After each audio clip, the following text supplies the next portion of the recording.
in case of these limits and continuity, every concept is related with the function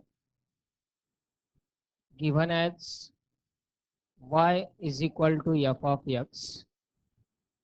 In this case, y is equal to f of x. It means y is function of x. Y is function of x means the value of y depends on the value of x. For example, if we consider the relation between x and y is given as y equal to 3x square, which is a function. In this one, if we go on changing the values of x, the corresponding values of y also gets changed. For example, suppose for x equal to 0, we get the value y is also equal to 0. Then for x equal to 1, y is equal to 3. For x equal to 2, y is equal to 12. X equal to 2 substitute केला 2 square म्हणजे 4, 4 into 3, 12. Likewise, if we go on changing the values of x, then corresponding values of y also gets changed. जसजसं आपण x च्या values change करत जाऊ तसतशा y च्या values पण change होतात आणि त्यामुळेच x ला म्हटलं जातं independent variable. X is called independent variable and y is called dependent variable. Y depends on x. That's why it is dependent. Y ची किंमत x वर डिपेंड आहे म्हणून त्याला डिपेंडंट म्हणायचं. But x does not depend on any value or any other variable.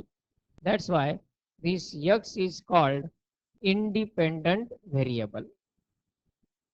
In this one, these values of y are nothing but the values of function f of x. कारण y म्हणजेच f of x असतो. y ची किंमत म्हणजेच f of x ची किंमत.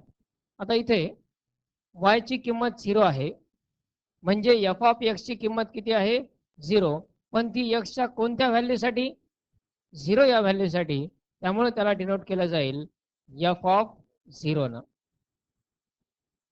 f of 0 means the value of function or the value of y at x equal to 0.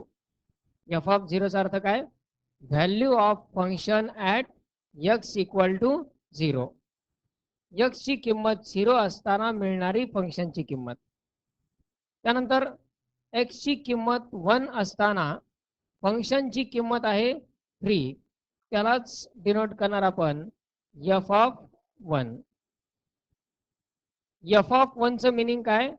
The value of function at x equal to 1. x equal to 1 असताना मिळणारी फंक्शनची किंमत. x equal to 1 असताना मिळणारी फंक्शनची किंमत म्हणजेच f of 1 आणि f of 1 equal to आहे 3. x equal to 2 असताना फंक्शनची किंमत किती आहे 12 म्हणजेच y ची किंमत 12 आणि त्याला आपण डिनोट करणार equal to f of 2. f of 2 means value of function at x equal to 2. x equal to 2 असताना मिळणारी फंक्शनची किंमत. Then f of 3 means value of function at x equal to 3. काय येईल f of 3 ची value 27. कारण f of 3 find करत असताना x ची किंमत इथे 3 सबस्टिट्यूट करायची आहे. 3 स्क्वेअर म्हणजेच 9 आणि 9 into 3 काय येईल 27. Similar to that, f of a means the value of function at x equal to a. x ची किंमत a असताना मिळणारी फंक्शनची किंमत म्हणजेच काय f ऑफ a आणि इथे ती व्हॅल्यू काय येईल 3a स्क्वेअर. मग f ऑफ a म्हणजेच काय value of function f of a denotes value of function at x equal to a. x equal to a असताना फंक्शनची किंमत म्हणजेच f ऑफ a आणि ते फाइंड कसे करायचे तर त्या फंक्शन मध्ये ज्या ज्या ठिकाणी x आहे त्या ठिकाणी a सबस्टिट्यूट करायचा. Will get the value of f of a. Now here this one is the first result we require. Then consider a function f of x, that is suppose x square minus 4 upon x minus 2 हे एक function आपण consider करूया. आता यामध्ये x equal to जर आपण -3 घेतला म्हणजेच f ऑफ -3 ची value. f of -3 means value of function at x equal to -3. ही व्हॅल्यू कशी फाइंड करणार -3 स्क्वेअर -4 अपॉन -3 -2. एक्सच्या जागी आपण -3 सबस्टिट्यूट केला. -3 चा स्क्वेअर म्हणजेच 9 -4 अपॉन -5 म्हणजेच 5 अपॉन -5 त्याची व्हॅल्यू काय येते -1. f ऑफ -2 -2 चा स्क्वेअर म्हणजे 4 -2 चा स्क्वेअर येईल 4 -4 यातच किंमत टाकायची प्रत्येक अपॉन -2 -2 0 अपॉन -4 इक्वल टू काय येईल 0. f of -3 sorry -1 f of -1 x च्या जागी इथे -1 सबस्टिट्यूट करा. -1 चा स्क्वेअर येईल +1 -4 upon -1 -2 equal to -3 upon -3 equal to काय आला 1. देन f ऑफ 0 म्हणजे x ची व्हॅल्यू 0 सबस्टिट्यूट करायची. x इक्वल टू जर 0 टाकला 0 -4 upon 0 -2 that is equal to -4 upon -2 म्हणजेच व्हॅल्यू येईल 2. Then f of 1 x equal to 1 substitute केला 1 -4 अपॉन 1 -2 x च्या जागी 1 सबस्टिट्यूट केलाय दॅट इज इक्वल टू काय येईल -3 अपॉन -1 म्हणजेच 3. f ऑफ 2 स्क्वेअर म्हणजेच 4 -4 upon 2 -2 that is equal to 0 upon 0. f of 3 is 9 -4 upon 3 -2 that is 5 upon 1 equal to 5. f of 4 square म्हणजे 16 -4 upon 4 -2 value इथे substitute केली x equal to 4 that is 12 upon 2 equal to 6. These are different values of function for different values of x. x च्या वेगवेगळ्या व्हॅल्यूसाठी मिळणाऱ्या या फंक्शनच्या different values आहेत. आता यामध्ये एक व्हॅल्यू जी आपल्याला मिळाली आहे f ऑफ 2 म्हणजेच x इक्वल टू 2 असताना मिळणारी फंक्शनची व्हॅल्यू, ती व्हॅल्यू मिळालेली आपल्याला 0/0. This 0/0 means what? We know that 0 divided by any number is equal to 0. 0 ला कोणत्याही संख्येने डिवाइड केलं तर व्हॅल्यू 0 येते. Any number divided by 0, any number divided by 0 is equal to काय असतो? कोणत्याही संख्येला 0 ने डिवाइड केलं तर व्हॅल्यू येते इन्फिनिटी. मग आता यामध्ये 0/0 हा हे दोन्ही रूल सॅटिस्फाय करतो. कारण यात 0/एनिथिंग चा रूल जर वापरला तर व्हॅल्यू 0 यायला पाहिजे, पण एनिथिंग अपॉन 0 चा रूल वापरला तर व्हॅल्यू इन्फिनिटी यायला पाहिजे. हे दोन्ही रूल स्टँडर्ड रूल आहेत. तो जो रिझल्ट आहे तो या दोन्ही रूल्सचा यूज करून डिफरंट व्हॅल्यूज आपल्याला प्रोव्हाइड करतो. आणि या दोन पैकी एक्झॅक्टली कुठली व्हॅल्यू घ्यायची हे डिटरमाइन होत नाही. आणि त्यामुळं अशा प्रकारच्या टर्म्सला म्हटलं जातं indeterminate form. Indeterminate form. The terms or the values whose value cannot be exactly determined. The term or the combination of digits or numbers whose value cannot be exactly determined, they are called indeterminate form. In general काही standard rules मध्ये येणारे ते conflict असतात की ते दोन्ही rules satisfy करतात आणि दोन रूल नुसार दोन डिफरंट व्हॅल्यूज त्याच्या आपल्याला कन्सिडर करावं लागतील. मग प्रत्येक जण आपापल्या कन्व्हिनियन्स नुसार व्हॅल्यू घेणार आणि त्यानुसार सगळे जे काही रिझल्ट्स असतील त्यामध्ये व्हेरिएशन्स येतील. आणि त्यामुळं अशा प्रकारच्या टर्मसाठी एक वेगळंच स्पेशल स्टडी सेपरेट ठेवणं आवश्यक झालं. कारण अशा प्रकारचे इंडिटरमिनेट फॉर्म्स अजूनही इतर भरपूर आहेत. For example, from the laws of indices we know that anything raise to 0, कोणत्याही संख्येचा घातांक जर 0 असेल तर त्याची किंमत काय असते? 1 असते. 0 चा घातांक कोणतीही संख्या असेल तर त्याची व्हॅल्यू काय येईल? 0. जसं 0² 0³ 0⁴ कोणतीही संख्या घेतली तरी त्याचा घातांक कोणताही असेल तरी व्हॅल्यू काय येणार? 0 येणार. कोणत्याही संख्येचा घातांक जर 0 असेल तर त्याची किंमत 1 येते आणि 0 चा घातांक कोणतीही संख्या असेल तर त्याची किंमत 0 येते. जर टर्म या स्वरूपात असेल 0⁻⁴,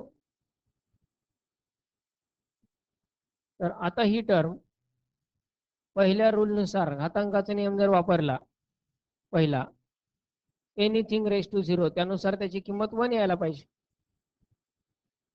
0⁻⁴ हा जर रूल वापरला त्या रूल नुसार त्याची किंमत 0 यायला पाहिजे. दोन स्टँडर्ड रूल्स मध्ये कॉन्फ्लिक्ट होतो त्या टर्ममुळं आणि त्यामुळं त्याची व्हॅल्यू या दोन्ही पैकी कुठलीही घेता येत नाही. That term is also indeterminate form. It's value cannot be exactly determined. अशा प्रकारच्या इनडिटर्मिनेट फॉर्म्स असणाऱ्या टर्म्स कोणकोणत्या आहेत पहा. 0⁻⁴, इन्फिनिटी/इन्फिनिटी. जसं 0/0 हा इनडिटर्मिनेट फॉर्म आहे तसं इन्फिनिटी/इन्फिनिटी हा पण इनडिटर्मिनेट फॉर्म आहे. किंवा इन्फिनिटी⁻⁻⁻, 0⁻0 सारखाच.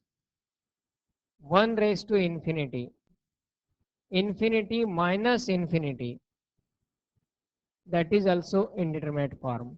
किंवा 0 multiplied by infinity किंवा infinity multiplied by 0. कारण कोणत्याही इथे तसंच दोन रूल आहेत. कोणत्याही संख्येला 0 ने मल्टिप्लाय केलं तर व्हॅल्यू 0 येत असते. कोणत्याही संख्येला इन्फिनिटी ने मल्टिप्लाय केलं तर व्हॅल्यू इन्फिनिटी येत असते. आता इथे त्याच दोघांचं मल्टिप्लिकेशन आहे. त्यामुळे या दोन्ही पैकी व्हॅल्यू आपण कुठली घेणार हे डिटरमाइन होऊ शकत नाही. That's why these all terms are called indeterminate forms. आणि अशा प्रकारचे ऑलमोस्ट सगळेच जे इनडिटर्मिनेट फॉर्म्स असणार आहेत ते इनडिटर्मिनेट फॉर्म इलिमिनेट करण्याची प्रोसेस म्हणजेच लिमिट्सचा वापर. हे इनडिटर्मिनेट फॉर्म इलिमिनेट करण्यासाठीच लिमिट आहे. ज्या ठिकाणी इनडिटर्मिनेट फॉर्म येत नाही तिथे लिमिटचा काहीही उपयोग होत नाही. इव्हन त्याचा काही प्रॉब्लेमही नाही तसा, कारण आपलं डायरेक्ट त्याची व्हॅल्यू आपण f(1) f(3) वगैरे ह्या व्हॅल्यू सगळ्या फाईंड करतो. पण ज्या कुठल्या एक्सच्या व्हॅल्यूसाठी किंवा व्हेरिएबलच्या व्हॅल्यूसाठी फंक्शन अशा इनडिटर्मिनेट फॉर्ममध्ये येतं ते इनडिटर्मिनेट फॉर्म इलिमिनेट करणं आवश्यक असतं. मग हे इनडिटर्मिनेट करणं आवश्यक का असतं की जर आपण यामध्ये ज्या आहेत एक्सच्या व्हॅल्यू -3 -2 -1 0 1 2 3 4 या एक्सच्या किमतीत आणि मिळालेल्या फंक्शनच्या किमती म्हणजे -1 0 1 2 या आहेत फंक्शनच्या किमती. फंक्शनच्या किमती म्हणजेच वायच्या किमती असतात.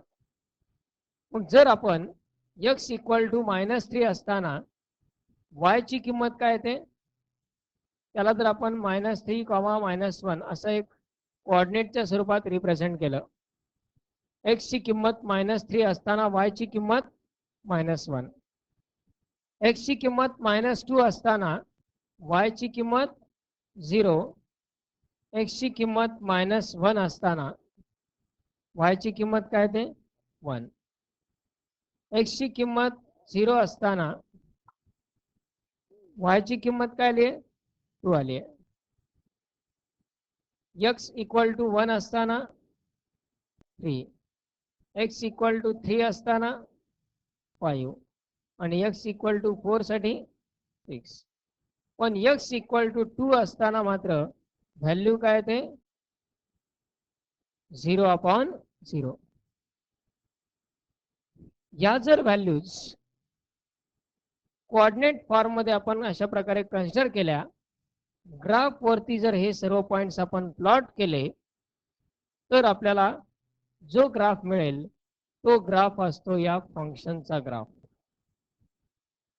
कोणत्याही फंक्शनचा ग्राफ काढण्याची पण हीच मेथड आहे. त्या फंक्शन मध्ये एक्सच्या डिफरंट व्हॅल्यूज सबस्टिट्यूट करायच्या, त्यावरून मिळणाऱ्या फंक्शनच्या व्हॅल्यू म्हणजेच वायच्या व्हॅल्यू, मग एक्सच्या व्हॅल्यू म्हणजे एक्स कोऑर्डिनेट्स, फंक्शनच्या व्हॅल्यू म्हणजे वाय कोऑर्डिनेट्स. अशा पद्धतीनं हे पॉइंट्स ग्राफ वरती प्लॉट करायचे आणि हे सर्व पॉइंट्स जॉईन करून जो ग्राफ मिळेल तो असेल त्या दिलेल्या फंक्शनचा ग्राफ. आता यामध्ये जर आपण हे सर्व पॉइंट्स अशा पद्धतीने प्लॉट करायचं म्हटलं तर यात सर्व पॉइंट्स इतर प्लॉट होणं पॉसिबल आहे. प्रत्येक पॉइंटचा एक्स आणि वाय कोऑर्डिनेट आपल्याला डिटरमाइन झालेला आहे. पण एकच व्हॅल्यू अशा प्रकारची आहे x = 2 असताना की ज्याच्यासाठी व्हॅल्यू डिटरमाइन झालेली नाहीये. 0/0 हा वाय कोऑर्डिनेट आपल्याला ग्राफ पेपरवरती प्लॉट करता येणं शक्य आहे का? नाही. म्हणजे x = 2 या पॉइंटला तो ग्राफ किंवा तो पॉइंट आपण प्लॉट करू शकत नाही. आणि त्यामुळं हा जो त्या फंक्शनचा ग्राफ आहे तो इथून इथपर्यंत कंटिन्युअस आहे, पुन्हा इथून पुढे कंटिन्युअस आहे. पण जर ओव्हरऑल पूर्ण फंक्शनचा विचार केला तर एका पॉइंटला म्हणजे कुठल्या पॉइंटला x = 2 या पॉइंटला त्या ग्राफ मध्ये एक डिसकंटिन्युटी आलेली आहे.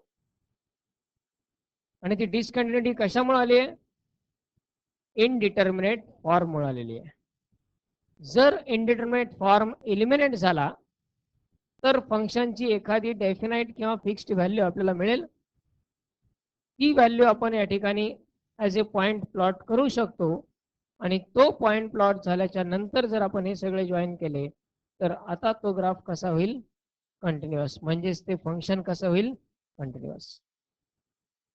म्हणजे फंक्शन डिस्कंटिन्युअस का असतं एखाद्या पर्टिक्युलर पॉइंटला? तर त्या ठिकाणी त्या पॉइंटला मिळणारी व्हॅल्यू इनडिटर्मिनेट असते की जो पॉइंट आपण ग्राफ वरती प्लॉट करू शकत नाही. आणि त्यामुळे त्या फंक्शन मध्ये त्या ठिकाणी एक डिसकंटिन्युटी येते.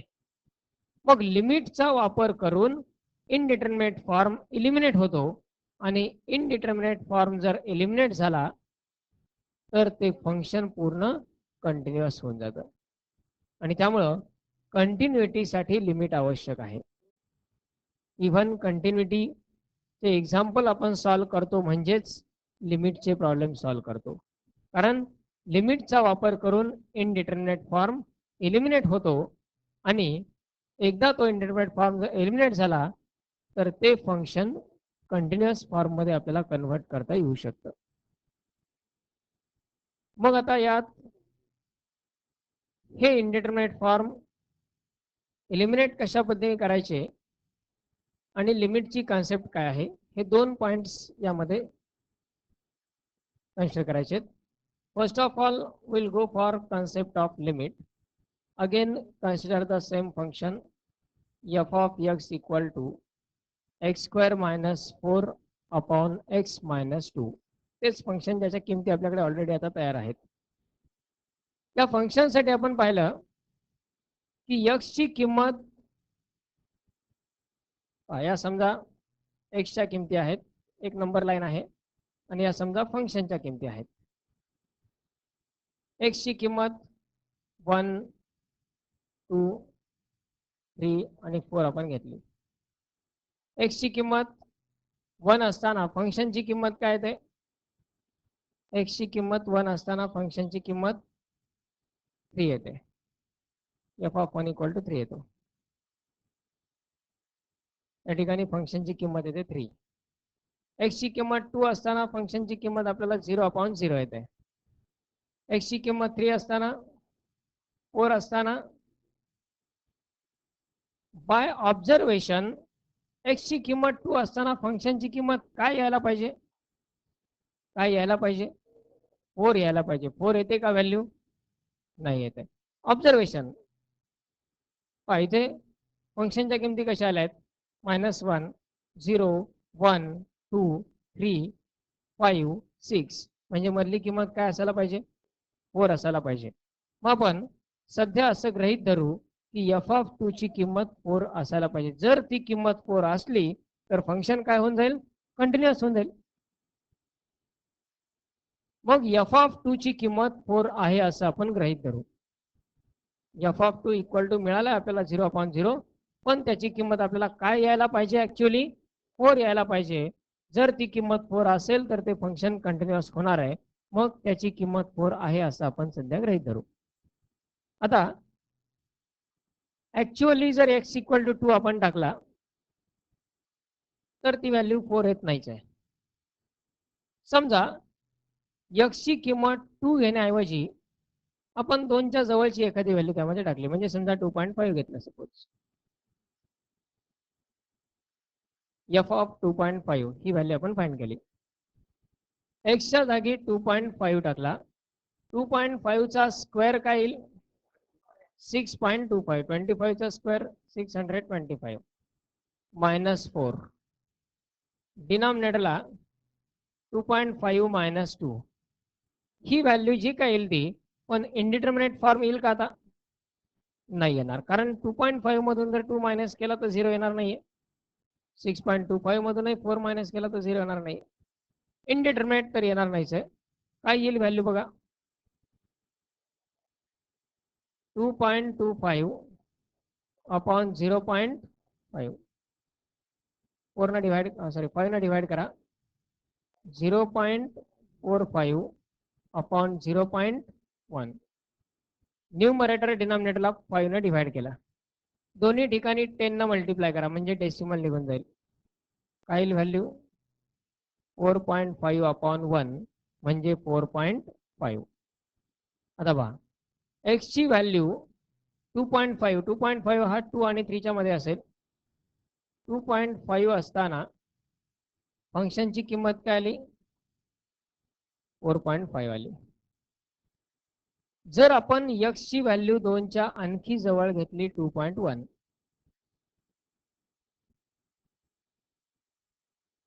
2.1 चा स्क्वेअर काय येईल?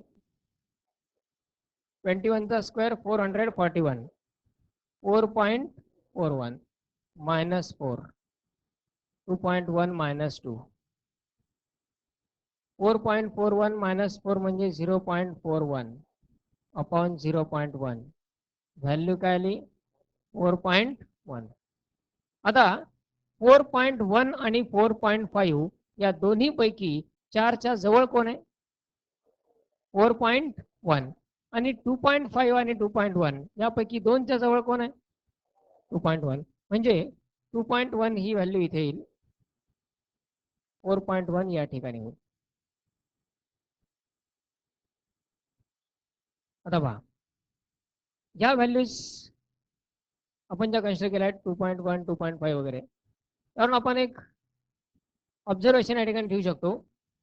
जसजसं x ची किंमत 2 कडे जाईल, पहा x ची किंमत 4 असताना हा 6 आहे फंक्शन, 3 असताना 5 आहे, 2.5 असताना 4.5 आहे, 2.1 असताना 4.1 आहे. जसजसा x 2च्या जवळ जवळ चाललाय तसतशी फंक्शनची व्हॅल्यू 6, 5, 4.5, 4.1 कुणीकडे चालली आहे 4च्या जवळ चालली आहे. जसजसा x 2 कडे अप्रोच होतोय तसतशी फंक्शनची व्हॅल्यू 4 कडे अप्रोच होते. यामध्ये 2 आणि 2.1 या दोन्हीच्या मध्ये सुद्धा इन्फायनाइट व्हॅल्यूज आहेत. समजा आपण 2.1 ऐवजी x ची किंमत घेतली 2.01, x ची व्हॅल्यू आपण 2.1 ऐवजी 2.01 घेतली जी की 2च्या आणखी जवळ आहे. फंक्शनची किंमत काय मिळेल कॅल्क्युलेशन करून पहा 4.01 मिळेल. आता हा 4च्या आणखी जवळ आला. जर व्हॅल्यू 2.001 घेतली तर ही 2च्या आणखी जवळ आली व्हॅल्यू 4. जर x ची व्हॅल्यू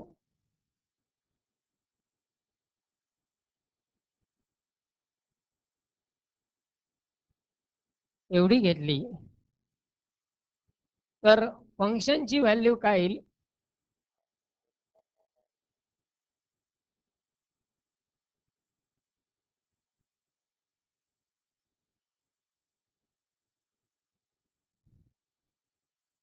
याचा अर्थ काय x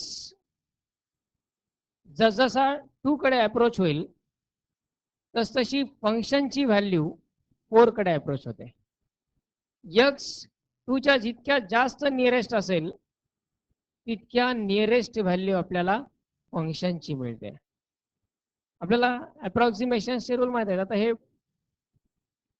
4.00001 एवढे सगळे झिरो असतील तर याला आपण काय लिहिणार as a result nearly equal to 4 लिहिणार, म्हणजे आपल्याला रिक्वायर्ड व्हॅल्यू पर्यंत आपण जातोय. As x approaches towards 2 and gets nearer and nearer to 2, the value of function approaches towards 4 and gets the value nearer and nearer to f of nearer and nearer to 4. म्हणजे x हा 2च्या जितक्या जास्त जवळ जाईल तितक्या nearest value आपल्याला 4च्या मिळेल, आणि 4 म्हणजेच कोणाची व्हॅल्यू आहे f of 2 ची व्हॅल्यू आहे. 4 म्हणजेच कोणाची व्हॅल्यू f of 2 ची व्हॅल्यू. म्हणजेच याचा अर्थ काय as x approaches towards 2 f of x approaches towards f of 2. 4 म्हणजेच कोण f of 2. आता आपण हळूहळू एक्झाम्पल मधून जनरलाइज फॉर्म मध्ये जायचं आपल्याला. 4 ऐवजी 4 म्हणजेच कोण आहे f of 2 आहे. As x approaches towards 2 f of x approaches towards f of 2. 4 म्हणजेच कोण f of 2. म्हणजे x ची व्हॅल्यू 2च्या जितक्या जवळ असेल तितक्या जवळ फंक्शनची व्हॅल्यू कोणाच्या जवळ असेल 4च्या. 4च्या म्हणजेच कोणाच्या f of 2 च्या. त्यामुळेच आपण त्याला असं लिहू शकतो as x approaches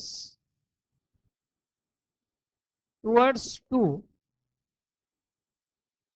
f of x approaches towards f of 2.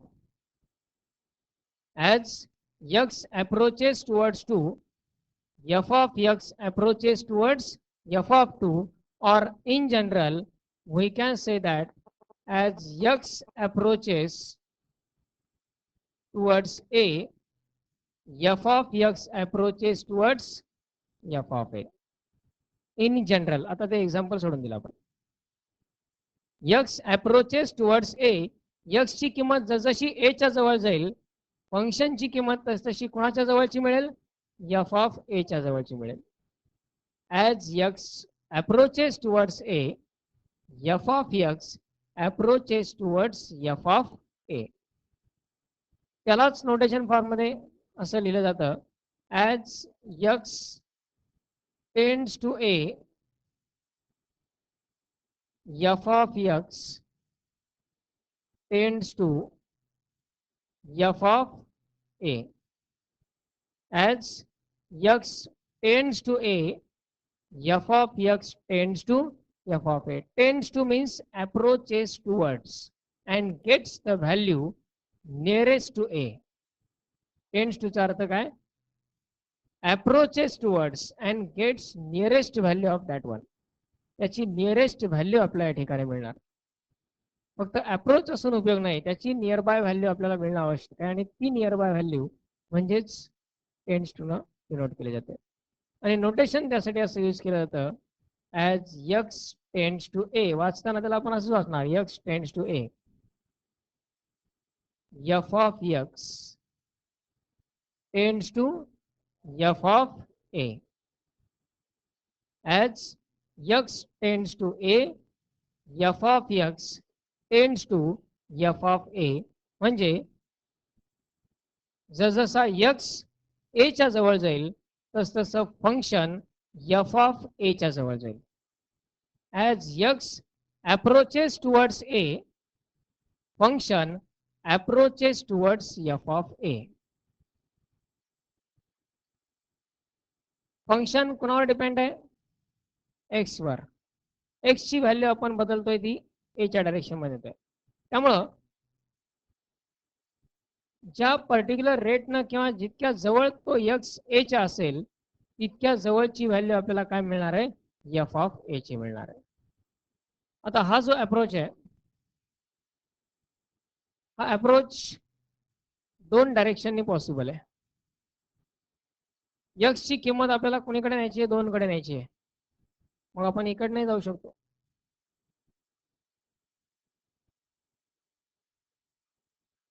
X ची नियरेस्ट व्हॅल्यू आपल्याला 2 मिळवायची, 2 च्या नियरेस्ट व्हॅल्यू. मग 2.01च घेण्याऐवजी आपण 1.9 किंवा 1.99 पण घेऊ शकतो. यातच जर आपण असे 9 सगळे इन्क्रीज केले 1.999, तर हा नियरली इक्वल टू काय, 2 आहे. या व्हॅल्यूमुळे फंक्शनची व्हॅल्यू आपल्याला मिळेल 3.999. जितके आपण 9 या ठिकाणी वाढवणार तितके 9 मिळतील. ही व्हॅल्यू पण काय असेल, नियरली इक्वल टू 4च असेल. म्हणजे समजा आपण x ची व्हॅल्यू या स्वरूपात कन्सिडर केली तर फंक्शनची व्हॅल्यू पण आपल्याला या स्वरूपात मिळेल. पण यालाही आपण नियरली इक्वल टू काय लिहू शकतो,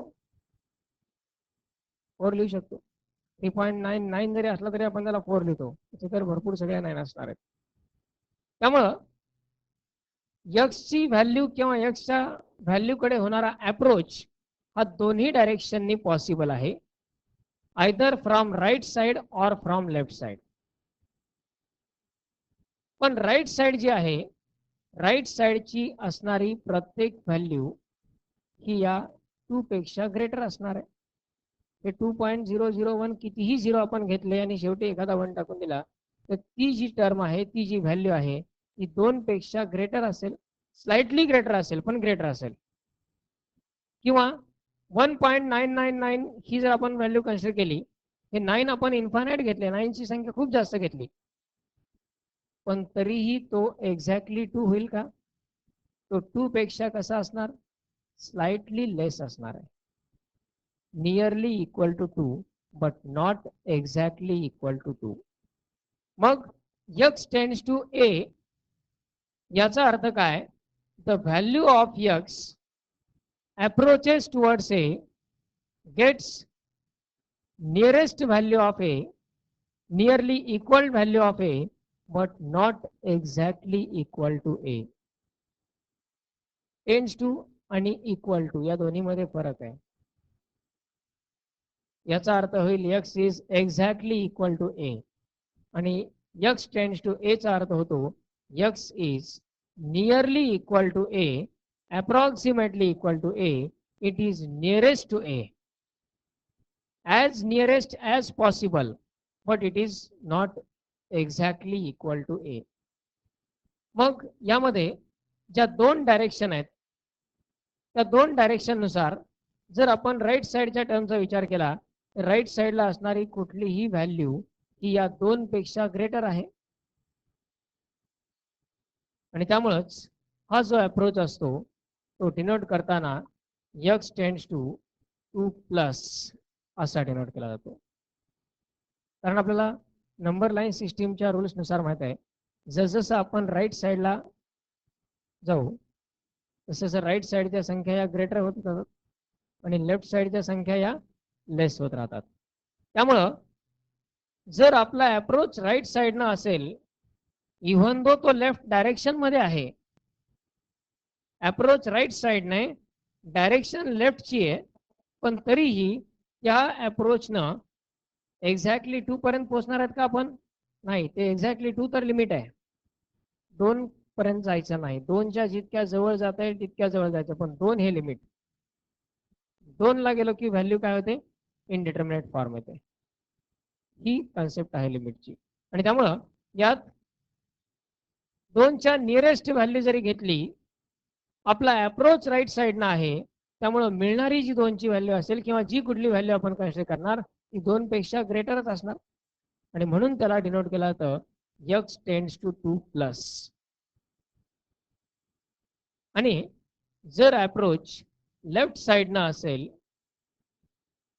तर x टेंड्स टू 2 मायनस. मग x टेंड्स टू 2 प्लसचा अर्थ काय? The value of x approaches towards 2 nearly equal to 2 but slightly greater than 2.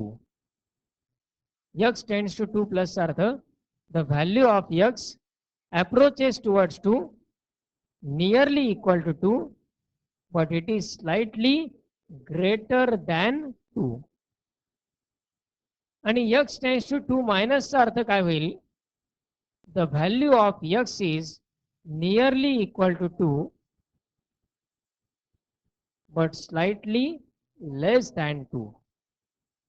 x ची व्हॅल्यू नियरली इक्वल टू 2 आहे पण स्लाइटली लेस दॅन 2 आहे आणि मग यावरूनच x टेंड्स टू a चेच दोन notation x tends to a plus आणि x tends to a minus.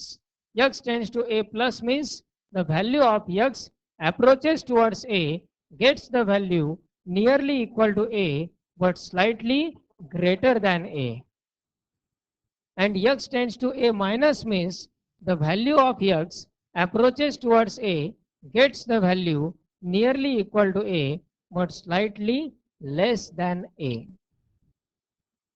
These are the three terms x tends to a, x tends to a plus and x tends to a minus, and from these terms now the limit is denoted as limit x tends to a f of x.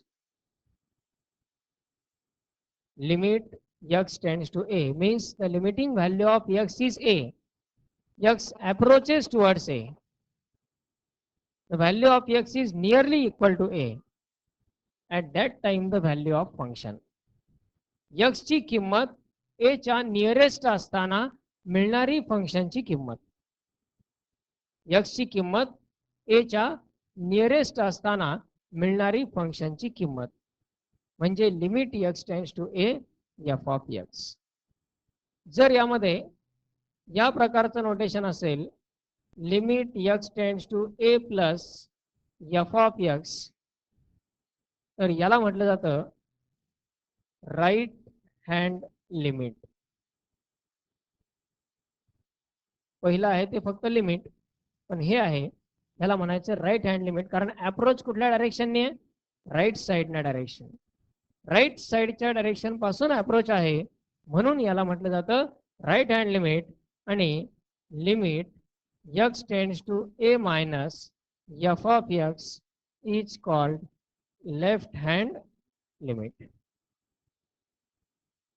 These are the two types of limit, right hand limit and left hand limit. Okay.